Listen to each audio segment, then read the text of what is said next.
Hello बच्चों, आइए हम बात करते हैं आज के लेक्चर में मैग्नेटिक प्रॉपर्टी ऑफ कंपाउंड क्या होता है। मैग्नेटिक प्रॉपर्टी का मतलब ये हुआ कि जितने भी कंपाउंड आपको देखने को मिलेंगे वो किस नेचर का होता है। मैग्नेटिक में वो पैरामैग्नेटिक होता है या वो डाईमैग्नेटिक होता है या वो फेरोमैग्नेटिक होता है। इसकी आज हम लोग चर्चा इस लेक्चर में करेंगे। ठीक है, मैं आपको एक से ट्रिक बताऊंगा जो आप विद इन सेकेंड आप बता सकते हो कि वो किस नेचर का है, पैरामैग्नेटिक होगा या डाईमैग्नेटिक होगा। ठीक है, तो चलिए मैं आपको ले चलता हूँ मैग्नेटिक बिहेवियर में। तो सबसे पहले मैं आपको बताता हूँ कि मैग्नेटिक बिहेवियर में कौन कौन सा मैग्नेटिक बिहेवियर आपको देखने को मिलता है। ठीक है, तो उस मैग्नेटिक बिहेवियर को हम आपको समझाता हूँ। ठीक है, तो देखिए ध्यान से। यहाँ पे आपको मिलेगा, यहाँ पे आपको मिलेगा मैग्नेटिक बिहेवियर में सबसे पहले मिलता है आपको कि पैरामैग्नेटिक क्या होता है। ठीक है, अगर हम लोग मैग्नेटिक बिहेवियर की बात कर लें, मैग्नेटिक बिहेवियर की अगर बात करते हैं, बिहेवियर की बात करते हैं तो वहां पर आपको दो तरीके का मैग्नेटिक बिहेवियर देखने को मिलता है। दो क्या मेन हम आपको बता देते हैं। एक देखने को मिलता है पैरा मैग्नेटिक नेचर का देखने को मिलेगा। क्या मिलेगा? Para magnetic nature. और एक जो आपको मिलेगा वो आपको मिल जाएगा डाई मैग्नेटिक नेचर। ठीक है, ये दो आपका है। एक और आपको मैं बताता हूँ कि वो कौन सा बिहेवियर होता है। वो एक और होता है जो आप सॉलिड स्टेट में पढ़े होंगे, जिसे कहते हैं हम लोग फेरोमैग्नेटिक बिहेवियर। क्या कहते हैं बेटा? फेरोमैग्नेटिक बिहेवियर कहते हैं। अब एक एक करके मैं आपको बताते चल रहा हूँ कि यहाँ पर जो पैरामैग्नेटिक होता है वो क्या होता है। तो चलिए सबसे पहले मैं आपसे डिस्कस कर लेता हूँ कि पैरामैग्नेटिक नेचर क्या कहलाता है, पैरामैग्नेटिक बिहेवियर क्या कहलाता है, आपको मैं बता देता हूँ। तो ध्यान से सुनना। पैरामैग्नेटिक का मतलब क्या हुआ कि ऐसे स्पीसीज जिसके पास अनपेयर्ड इलेक्ट्रॉन हो, मतलब the species having unpaired electron, having unpaired electron. जिसके पास बेटा अनपेयर्ड इलेक्ट्रॉन अगर होते हैं तो वो क्या कहलाते हैं? वो आपके पैरामैग्नेटिक नेचर के कहलाते हैं। इसी तरीके से अगर हम लोग डाई मैग्नेटिक की तरफ बात करें, डाई मैग्नेटिक नेचर क्या होता है, तो डाई मैग्नेटिक नेचर में आपको मैं ले चलता हूँ। तो जिस स्पीसीज के पास, जिस स्पीसीज के पास चाहे वो कंपाउंड हो, चाहे एटम हो, चाहे वो आयंस हो, जिसके पास एक भी अनपेयर्ड इलेक्ट्रॉन ना हो, ठीक है, जिसके पास एक भी अनपेयर्ड इलेक्ट्रॉन हो न हो, having no unpaired electron, having no unpaired electron, जिसके पास अनपेयर्ड इलेक्ट्रॉन ना हो, या आप सेकेंड लैंग्वेज में कह सकते हो कि if all the electrons are paired, all the electrons are paired. अगर सारे इलेक्ट्रॉन क्या है बेटा? पेयर्ड हैं, तो वो सारे लोग क्या कहलाएंगे? डाईमैग्नेटिक सब्सटेंस कहलाएंगे। मतलब कि वो अगर मैग्नेटिक फील्ड में उनको रखा जाए तो वो मैग्नेटिक फील्ड में क्या करेंगे? रिपेल करेंगे। मान लो ये आपका मैग्नेट है और इस मैग्नेट का कुछ अपना एक फील्ड होगा, अपना एक फील्ड होगा।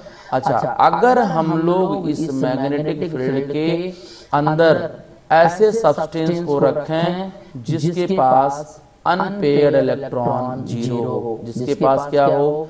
अनपेयर्ड इलेक्ट्रॉन क्या हो बेटा? जीरो हो, तो वो क्या करेंगे? वो एक दूसरे को रिपेल करेंगे।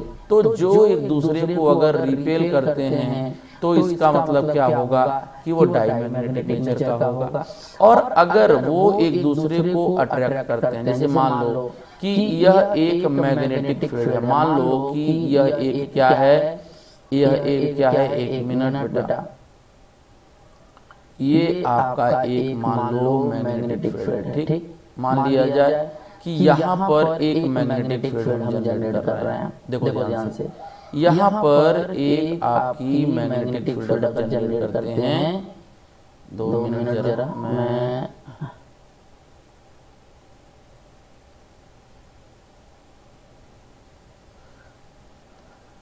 देखो ये मान लीजिए एक मैग्नेट है, ठीक है। अब यहाँ पे अगर ये मैग्नेट है तो इस मैग्नेट का कुछ न कुछ मैग्नेटिक फील्ड होगा बेटा, ये आपका मैग्नेटिक फील्ड होगा। मान लिया जाए ये मैग्नेटिक फील्ड है। अब अगर यहाँ पे कोई सब्सटेंस आप रख रहे हो, यहाँ पे कोई सब्सटेंस आप रख रहे हो और अगर इस सब्सटेंस के अंदर अट्रैक्शन हो रहा है, क्या हो रहा है, इस सब्सटेंस के अंदर आप अट्रैक्शन को फील कर रहे हो, मतलब कि उस सब्सटेंस का नेचर क्या होगा, उस सब्सटेंस का नेचर जो होगा वो पैरामैग्नेटिक नेचर का होगा, ठीक है। तो ये कहानी आपका पैरामैग्नेटिक की बात होती है। इसी के साथ साथ बेटा अगर हम लोग बात कर रहे हैं, अगर हम लोग बात करें फेरोमैग्नेटिक सब्सटेंस का, फेरोमैग्नेटिक सब्सटेंस का, आपको एकदम बेहतरीन कॉन्सेप्ट बताएंगे।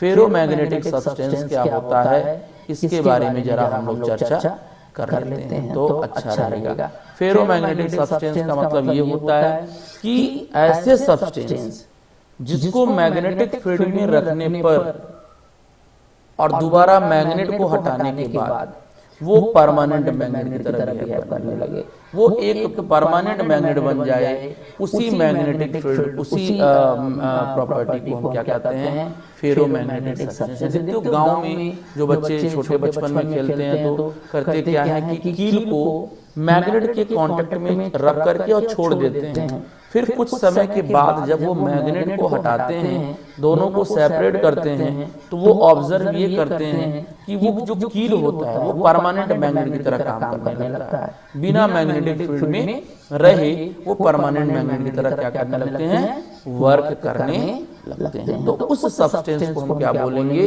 फेरोमैग्नेटिक सब्सटेंस कहते हैं। तो कह सकते हो दो substance which become magnetised in the presence of magnetic field.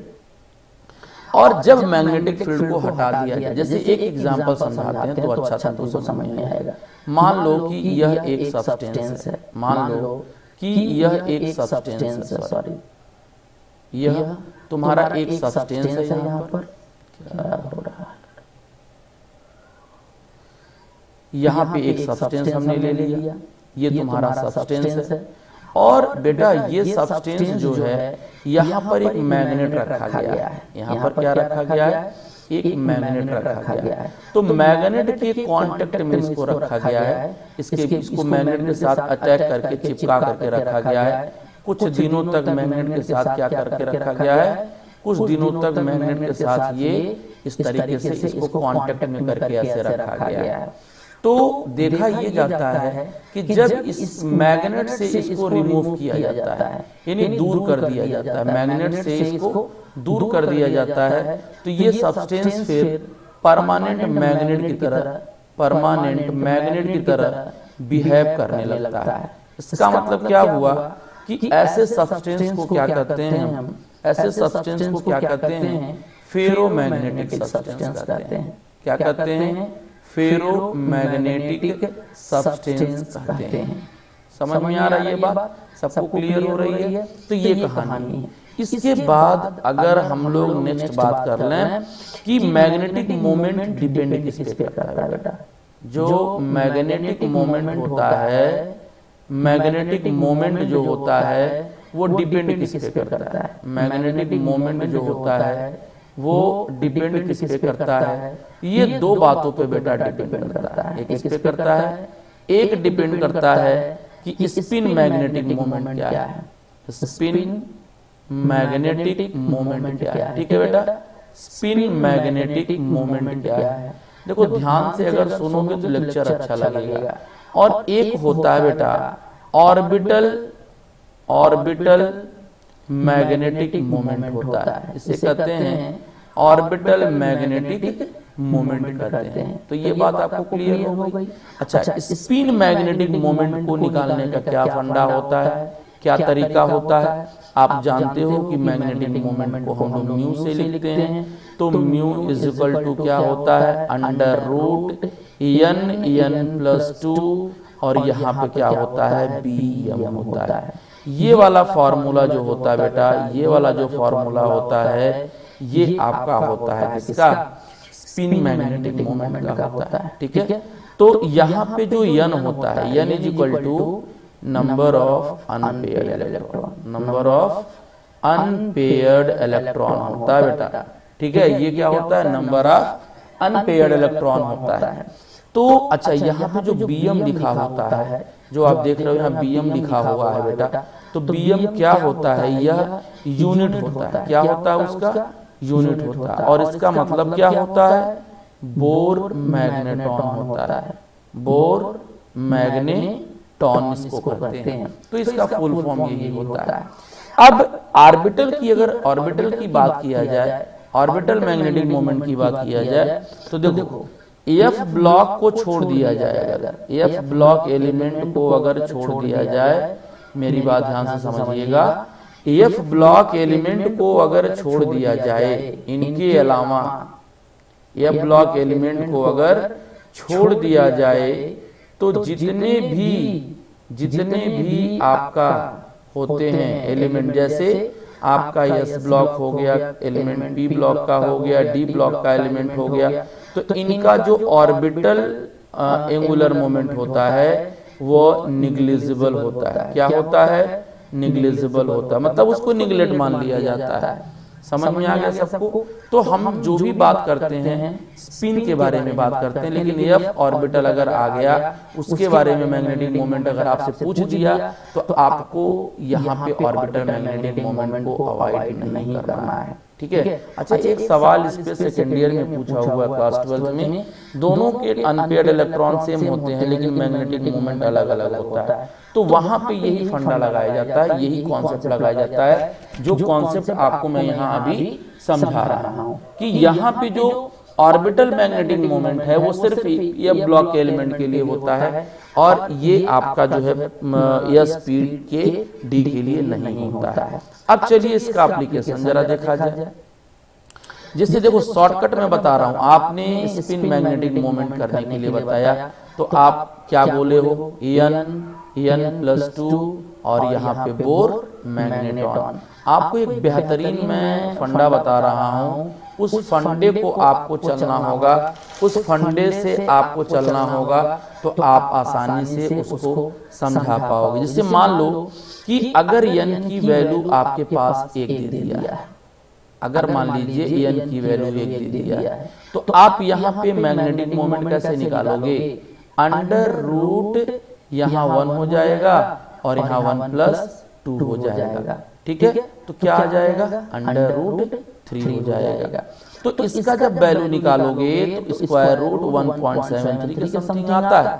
इसी तरीके से अगर आप n की वैल्यू 2 रखते हो, तब फिर क्या होता है, mu is equal to under root 2 होगा बेटा, और 2 प्लस क्या होगा यहाँ 2, तो 2 या 4 और यहाँ हो जाएगा अंडर रूट 8, और 8 की वैल्यू अब जब निकालोगे तो 2 पॉइंट कितना आएगा, 83 आएगा। इसी तरीके से अगर n की वैल्यू 3 रखते हो तो इसका मतलब म्यू कितना आएगा, यहाँ पे रख सकते हो वैल्यू 3+2 यानी 3 to 5 और 5 into 3 कितना हो जाएगा, √15, और जब √15 की वैल्यू निकालोगे तो 3 पॉइंट कितना आएगा, लगभग 87 आएगा। तो आपको ये सब निकालना नहीं है, इतना शॉर्टकट आपको मैं एक ट्रिक बता देता हूँ, आप उस ट्रिक को इस्तेमाल करिए और फिर कम टाइम में सवाल को फाइनल करिए लगा करके। ट्रिक क्या होता है, ट्रिक क्या होता है, जैसे मान लो कि आपका जो है मैग्नेटिक मोमेंट पूछ दिया, एक सवाल देखो, यहाँ पे अनपेयर्ड इलेक्ट्रॉन अगर 1 है, ध्यान सुनना, अगर अनपेयर्ड इलेक्ट्रॉन आपके पास 1 है, ठीक है, 1 इलेक्ट्रॉन है, तो इसका जो मैग्नेटिक मोमेंट आएगा वो 1 पॉइंट समथिंग आएगा। ध्यान सुनना, यहाँ पे क्या आएगा, ये 1 पॉइंट कुछ वैल्यू आ जाएगा, वो आप समझ जाओगे। अगर अनपेयर्ड इलेक्ट्रॉन आपके पास कितना मिल रहा है बेटा, 2 मिल रहा है, तो यहाँ पे म्यू कितना आ जाएगा, 2 पॉइंट समथिंग आएगा। ऐसे शॉर्ट ट्रिक समझो। अगर अनपेयर्ड इलेक्ट्रॉन आपके पास कितना मिल रहा है, 3 मिल रहा है, तो आप एकदम आंख बंद करके 3 पॉइंट समथिंग वाले पर ट्रिक करिएगा, आपका आंसर आ जाएगा। ठीक है, अब एक बात और आपको बताता हूं, आपसे अगर एक सवाल पूछ दिया कि find the unpaired electron, find the number of unpaired electron, number of unpaired electron if magnetic moment is equal to क्या है, सॉरी मैग्नेटिक मोमेंट क्या है बेटा, यहाँ दिया है 3.87 दिया है। तो आपको जो सोल्यूशन बनाना है, जो आंसर लिखना है, आपको 1 मिनट भी नहीं लगेगा, 1 सेकंड भी नहीं लगेगा बेटा, आप आंसर फाइंड कर लोगे। अब यहाँ देखो ध्यान से, ये वाली वैल्यू ध्यान दो, म्यू की जो वैल्यू दिया है यहाँ वो दिया है 3.87, बोलो 3.87 दिया है 3. अब आपको मैंने क्या सिखाया है, मैंने आपको क्या सिखाया है, मैंने ये सिखाया है कि आपको करना क्या है, आपको करना क्या है। आप इधर देखिए, यहां से आपको ध्यान देना है, यहां से, ठीक है, यहां से आपको क्या करना है, ध्यान देना है। देखो 3 वाले नंबर को ध्यान देना है, किसको देखना है, इस 3 वाले नंबर को। अब ये 3 वाले नंबर को देखिए, मैंने क्या बताया कि डेसिमल के पहले जो नंबर होता है वही आपका अनपेयर्ड इलेक्ट्रॉन होता है। क्या होता है, वही आपका अनपेयर्ड इलेक्ट्रॉन। मतलब कि 3.87 में ये 3 क्या है, डेसिमल में बिफोर नंबर है, बिफोर ऑफ डेसिमल। तो जब बिफोर ऑफ डेसिमल है तो आप क्या कह देना, आप कह देना कि नंबर ऑफ अनपेयर्ड इलेक्ट्रॉन कितना होगा, 3 होगा। बस 2 मिनट 2 सेकंड भी नहीं लगेगा, आपको यहाँ से आंसर मिल जाएगा। ठीक है, तो ये कहानी हो गया। अब कुछ और आपको एक फंडा बताता हूँ। देखो कॉन्सेप्ट क्या होता है ये मैं आपको सिखाता हूँ, आपको टाइम नहीं लगेगा।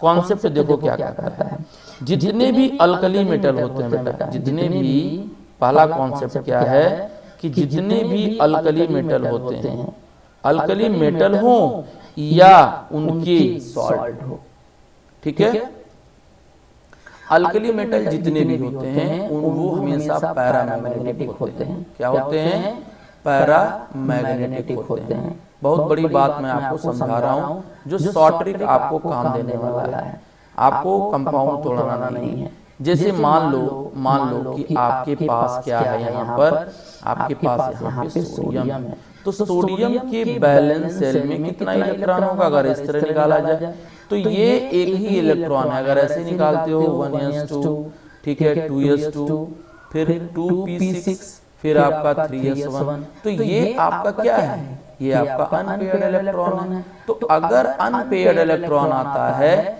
आप जानते हो कि फर्स्ट अल्कली मेटल के जितने भी एलिमेंट होते हैं उनके अनपेयर्ड होते हैं, तो वो सारे पैरामैग्नेटिक होंगे।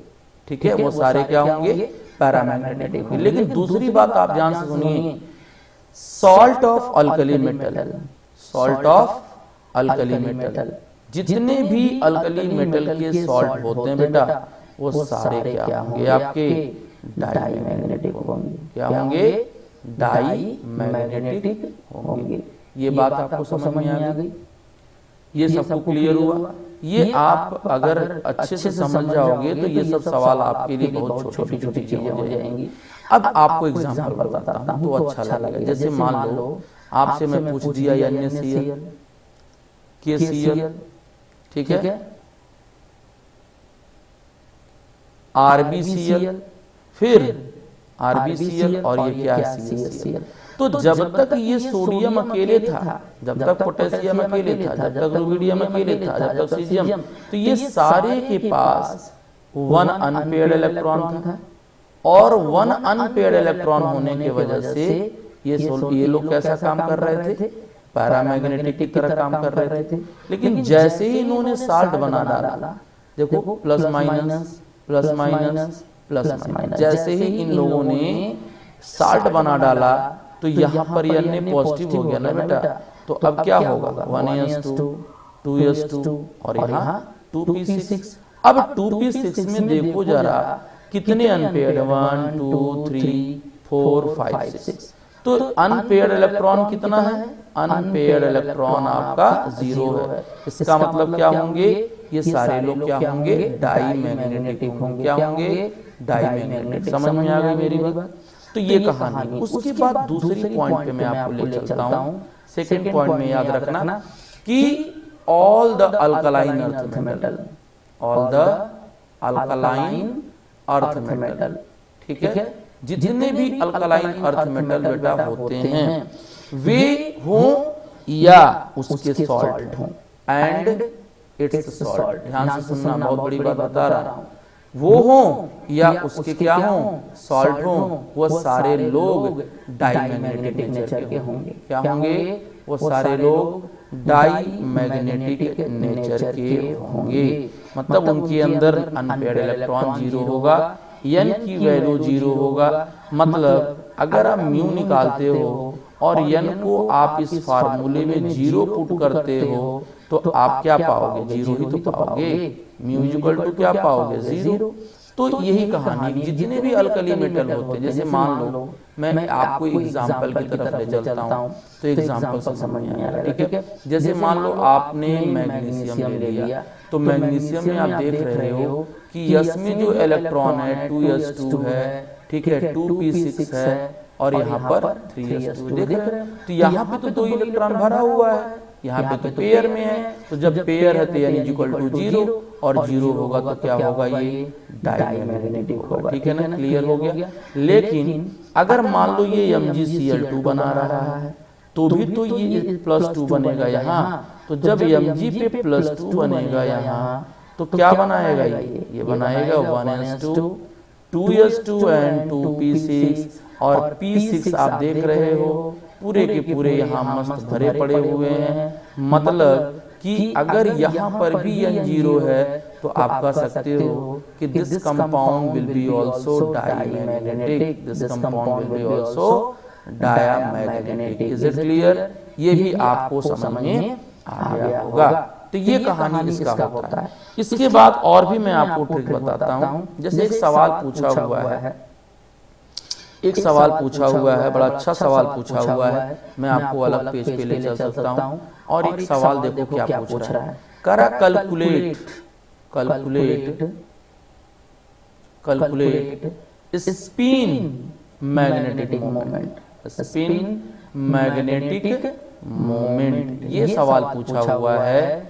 ठीक है, किसके लिए? For given species. कुछ स्पीसीज दे रहा हूं आपको, तभी तो बता सकते हो क्या होगा यहाँ पे। जैसे ए जो दिया हुआ है, वो क्या दिया हुआ है? एल्यूमिनियम दिया है। बी जो दिया है ऑक्सीजन दिया है। सी जो दिया है वो आपका P3 निगेटिव दिया है। डी जो दिया है आपका क्रोमियम 3 पॉजिटिव दिया है। ई जो दिया है वो सी जो आपका 3 पॉजिटिव दिया है।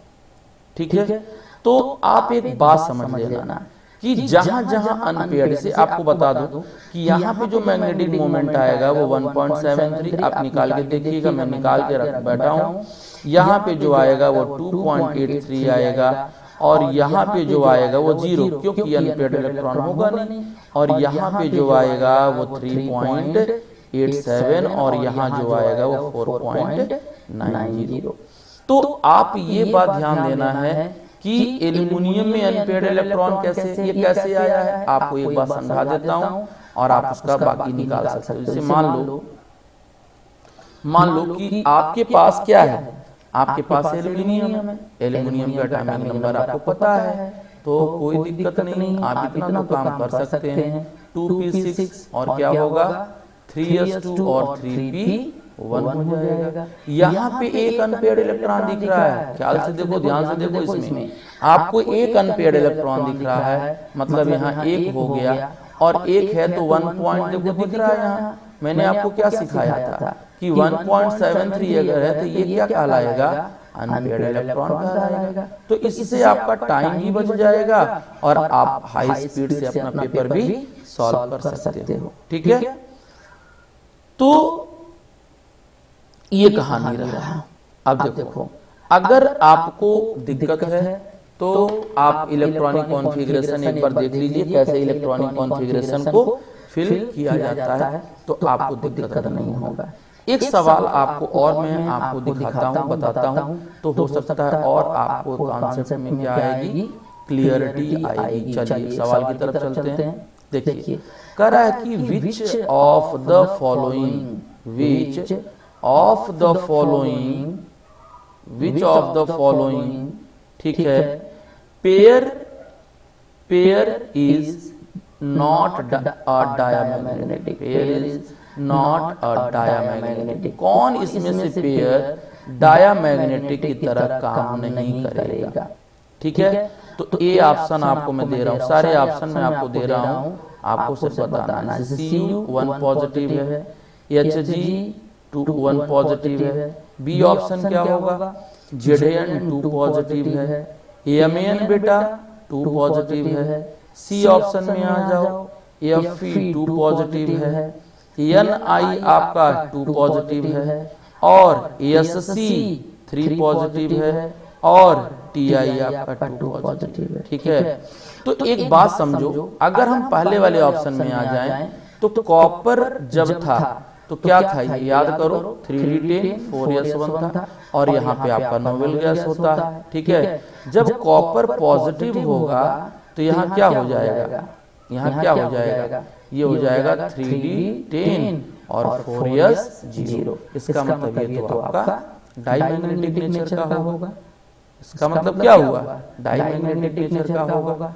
तो यहाँ पे देखो, जैसे Hg है, आप जानते हो G कहाँ होता है, जिंक, कैडमियम, Hg, यानी अगर ये 3d10 4s2 है, और ये तो क्या होगा 4d10 5s2 होगा, और ये होगा 5d10 6s2 होगा।